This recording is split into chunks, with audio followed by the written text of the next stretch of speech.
Assalamualaikum warahmatullahi wabarakatuh. Bismillahirrahmanirrahim. Alhamdulillah wassalatu wassalamu ala sayyidina Rasulillah wa ala alihi wa sahbihi wa man tabi'ahu wa wala. Subhanaka la ilma lana illa ma 'allamtana innaka antal alimul hakim. Rabbi shrah li sadri wa yassir li amri wahlul 'uqdatam min lisani yafqahu qawli wa ba'd. Alhamdulillah, sidang penonton yang dirahmati Allah Subhanahu wa taala, bertemu kita ni lagi di dalam rancangan Permata Iman untuk siri kedua pada kali ini, untuk membincangkan satu topik yang amat penting dan menjadi persoalan ataupun pertanyaan bagi seluruh secara umumnya masyarakat Islam di negara Brunei Darussalam. Dan Alhamdulillah, bersama saya kepada ketika ini ialah beberapa orang mahasiswa daripada Kolej Universiti Perguruan Ugama Seri Begawan, dan kita ni mengucapkan mengalu-alukan kedatangan mereka. Assalamualaikum warahmatullahi wabarakatuh. Waalaikumsalam warahmatullahi wabarakatuh. Alhamdulillah, apa khabar semua?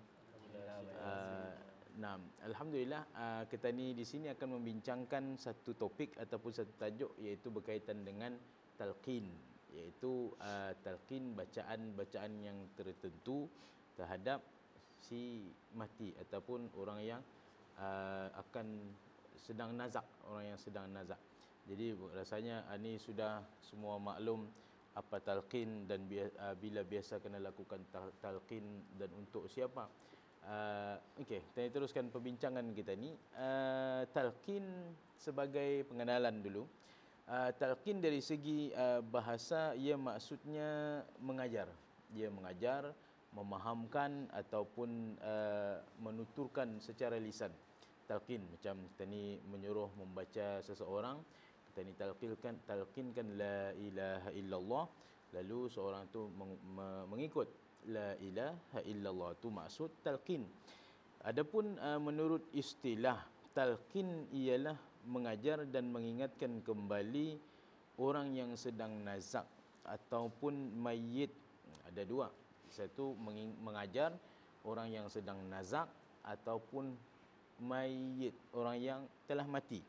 Artinya orang yang sudah mati, yang baru sahaja dikuburkan dengan kalimah-kalimah yang tertentu. Apa kalimah-kalimahnya akan kita ni sebutkan melalui penerangan macam mana jenis-jenis talqin itu. Okay. Talqin ia ada dua jenis ataupun ia dibuat dalam dua keadaan. Yang pertama ialah talqin ketika seorang itu sedang nazak, berdasarkan hadis daripada Rasulullah sallallahu alaihi wasallam. Kata Rasulullah, laqinu mautakum, talqinkanlah orang-orang yang sedang nazak di antara kamu, kata Rasulullah sallallahu alaihi wasallam. Ini seperti mana yang difatwakan juga, dinukilkan oleh Al-Imam An-Nawawi rahimahullahu taala, tentang macam mana cara kita ni menghadapi orang yang sedang nazak. Katanya Al-Imam An-Nawawi rahimahullahu taala, mentalqin iaitu membimbing orang untuk membaca kalimah tauhid. Artinya kalimah tauhid la ilaha illallah. Artinya orang yang sedang nazak, lalu kita ni talqinkan la ilaha illallah, kita ni ajarkan supaya ia mengikut. Orang yang akan meninggal dunia sebelum nafasnya sampai ke gargarah, halqum ke ni, arah alak-alak ni, sampai di penghujung, adalah disunatkan, kata Al-Imam An-Nawawi rahimahullahu taala. Artinya ia sunat di sisi ulama-ulama mazhab kita ni, iaitu mazhab Al-Imam Asy-Syafi'i rahimahullahu taala. Itu satu keadaan, iaitu keadaan ketika orang yang hendak ataupun sedang nazak. Yang kedua keadaannya ialah talqin yang dikerjakan pada saat pemakaman ataupun selepas saja dikuburkan orang meninggal, lalu disunatkan kita ni membaca talqin, lantik seorang lalu membaca talqin. Terdapat ini berdasarkan satu hadis daripada Rasulullah sallallahu alaihi wasallam. Katanya Rasulullah sallallahu alaihi wasallam, apabila seorang daripada kamu, yang kira-kira mafhumnya seorang kamu mati, maka kuburkan. Habis dikuburkan, berdirilah di sebelah kepalanya, kata Rasulullah, di atas, lalu seorang mengajarkan ataupun membacakan talqin. Dan daripada hadis ini, katanya Imam An-Nawawi rahimahullahu taala, ulama Asy-Syafi'iyah berpendapat, majoriti ulama kita ni Al-Imam Asy-Syafi'i dan mazhabnya berpendapat mentalqinkan orang yang telah mati dan orang yang telah dikuburkan itu adalah sunnat. Jadi ia bukan sesuatu yang bid'ah seperti mana yang didakwa oleh sebahagian orang, bahawasanya Rasulullah hendak menyuruh ataupun syarak hendak menyuruh membaca talqin, tidak ada dalil ataupun tidak ada nas dalam membacakan talqin kepada orang yang mati ataupun di kuburan. Jadi di sini jelas ini adalah hadis daripada Rasulullah sallallahu alaihi wasallam.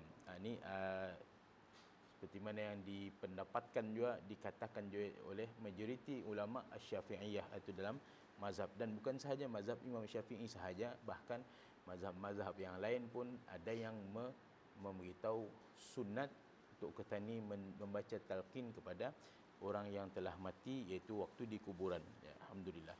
Mungkin ada soalan? Jadinya Ustaz, apatah lafaz talqinnya tu Ustaz? Alhamdulillah. Terima kasih yang bertanya. Lafaz talqin pula ada Ustaz anukan di sini, sertakan di sini lafaz talqin. Lafaz talqin sebagaimana yang warid daripada Rasulullah sallallahu alaihi wasallam, ia berbagai-bagai. Ya, boleh kita ni macam mana pelbagaikan lafaz itu selama mana maknanya indah lari. Namun apa yang warid daripada Rasulullah sallallahu alaihi wasallam, satu hadis yang panjang berkenaan tentang cara ataupun apa yang perlu kita ni ajarkan. Kan talqin ini mengajarkan kepada si mati. Di sini hadis yang diriwayatkan daripada Abi Umamah radhiyallahu taala anhu, kata Abi Umamah ni, jika aku mati kelak, katanya, maka buatlah kepada kubur gua ni, kepadaku, katanya, seperti mana yang Rasulullah sallallahu alaihi wasallam perlakukan kepada orang yang telah mati. Iaitu apa? Ketika di antara kamu meninggal dunia, kata Rasulullah, maka ratakan tanah kuburnya, kemudian katakanlah, serulah wahai fulan bin fulanah. Contohnya, sebut namanya. Tani berdiri ataupun duduk di bahagian kepalanya di atas, kemudian atas kubur tu, atas kubur, bukan waktu selepas memandikan ataupun sembahyangkan, bukan, ini selepas kita ni menguburkan, selesai semua proses pengkebumian, barulah kita ni duduk di bahagian kepala seorang, kemudian ia membaca wahai fulan bin fulanah, katanya. Okey, wahai fulan bin fulanah. Dan katanya ketika kita ni menyebut itu, orang yang berada di dalam kubur pasti mendengar apa yang kamu ucapkan, kata Rasulullah sallallahu alaihi wasallam.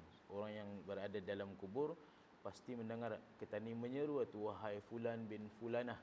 Ia mendengar, cumanya kita ni tidak tahu dan kita ni tidak dapat merasakan. Kemudian selepas itu kata Rasulullah, seru wahai fulan bin fulanah, dan ketika itu si mayit akan bercakap, orang yang di dalam kubur, dan tentu saja kita ni tidak dapat mendengar.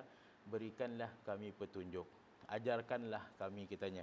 Lalu barulah kita ni mengatakan, kata Rasulullah sallallahu alaihi wasallam, ingatlah sewaktu engkau keluar ke alam dunia, engkau telah bersaksi bahawa tiada Tuhan selain Allah dan Nabi Muhammad adalah hamba serta Rasulullah, bahawa engkau akan selalu rida menjadikan Allah sebagai Tuhanmu, Islam sebagai agamamu, Muhammad sebagai nabimu, dan Al-Quran sebagai imammu, iaitu petunjuk jalan.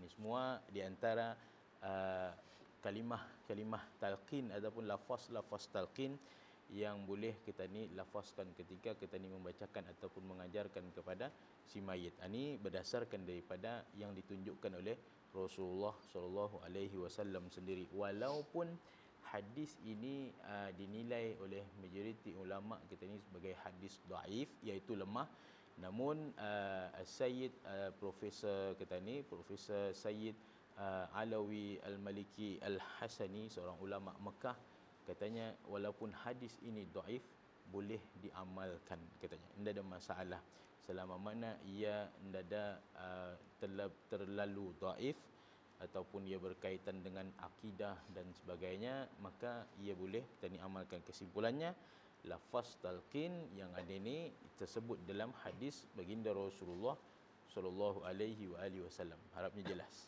Okey. Soalan yang seterusnya. Saya ada soalan Ustaz. Apa sebenarnya hukum talqinan Ustaz? Ya, hukum talqin seperti mana yang kita ni jelaskan dari tadi itu. Secara langsung kita dapat menyimpulkan hukum talqin itu disunatkan. Sunat mengikut ashab Asy-Syafi'iyah ataupun ulama-ulama al-Imam mazhab Imam Syafi'i rahimahullahu taala. Dan seperti mana ditekankan oleh al-Imam Nawawi sendiri dan Imam Rafi' sendiri mengenai sunat kita ni membacakan talqin sama ada dalam dua keadaan itu, sama ada waktu seorang itu sedang nazak ataupun waktu sudah selesai pengkebumiannya. Berdasarkan satu hadis yang kita ni bacakan tadi, dan kemudian disimpulkan lagi oleh para ulama-ulama mazhab Imam Syafi'i rahimahullahu taala, sunat kita ni membacakan talqin, mengajar. Dan kalau kita ni lihat juga membaca talqin ini, walaupun pada zahirnya kita ni macam kan membaca untuk si mati di atas kuburan, contohnya mengingatkan kita ni pasal dunia sementara dan azab nikmat di akhirat. Sebenarnya ia menjadi nasihat juga, nasihat untuk orang yang masih hidup yang sedang mendengar. Jadi di sana keutamaan ataupun kelebihan membaca talqin ini. Sebab itu juga kita ni apabila ada kematian dan talqin dibacakan, jangan kita ni bercerita, sepatutnya sebaliknya kita ni mesti mendengar ataupun menghayati, sebab di dalamnya para ulama kita ni menyusun, mengarang sudah doa itu berdasarkan hadis Rasulullah sallallahu alaihi wasallam, kemudian dikarang cantik-cantik supaya kita ni faham dan kita ni menghayati talqin itu apa tujuannya dan apa isinya. Bukan enda lain dia bukan untuk kita ni sedar ataupun insaf. Kita ni perlukan kepada nasihat ataupun yang membagi kita ni peringatan. Itu talqin itu di antara salah satu peranannya. Okey. Mudah-mudahan faham, dan kalau ada soalan yang seterusnya sebelum kita ni menutup, ada soalan seterusnya? Jadi Ustaz, soalan saya ialah, adakah si mati yang di dalam kubur itu mendengar ucapan talqin? Ya. Alhamdulillah, satu persoalan yang bagus juga. Kalau kita ni membincangkan tentang kita ni membaca kata Rasulullah SAW tadi itu baca talqin, lalu yang di dalam pun menjawab. Cumanya kata Rasulullah, dia orang menjawab, kita ni dah tahu. Dan kita ni, manakan kita ni dapat mendengar, dia orang berada di dalam tanah, sudah dalam liang lahat. Namun persoalannya, adakah si mayit yang berada dalam kuburan itu mendengar lafaz talqin itu? Satu ketika selepas berperang, Rasulullah SAW satu ketika berada di perkuburan Yahudi, okey, bersama Sayyidina Umar bin Al-Khattab radhiyallahu taala anhu.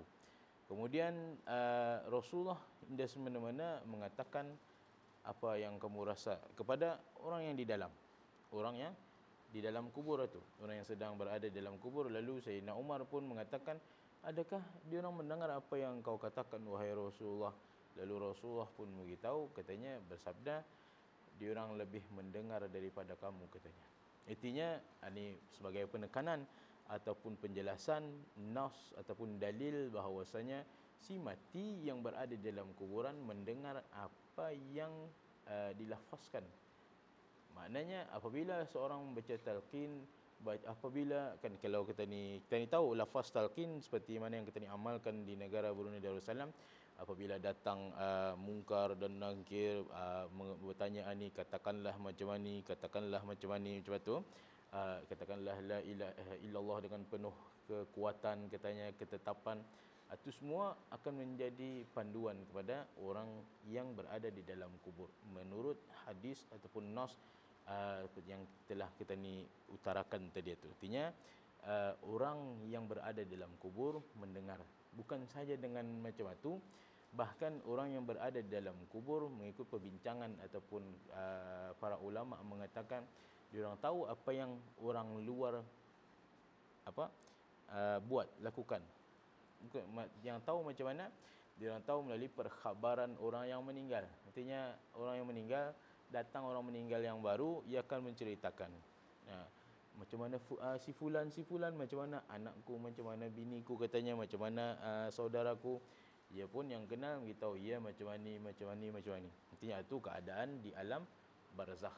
Dan kita ni dah tahu, melainkan apa yang telah dijelaskan oleh Rasulullah sallallahu alaihi wasallam. Alhamdulillah, rasanya cukup saja perbincangan kita ni mengenai talqin, dan sebetulnya perbincangan mengenai tajuk talqin ini memerlukan satu perbahasan yang panjang, sebab ia menjadi kekeliruan di antara umat Islam, masyarakat kita ni khususnya di negara Brunei Darussalam dan umumnya seluruh dunia. Bolehkah indah bertalqin, bolehkah indah membaca talqin sampaikah kepada orang yang telah mati? Namun apa yang dapat kami manfaatkan dalam masa yang singkat ini, jelas di sini talqin disunnahkan mengikut syarak. Jadi mudah-mudahan kita ini dapat beramal dan kita ini dapat menerima apa sahaja yang datang daripada Rasulullah sallallahu alaihi wasallam, dan mudah-mudahan manfaat untuk kita ni dan pendengar yang penonton yang dirahmati Allah Subhanahu wa taala sekaliannya.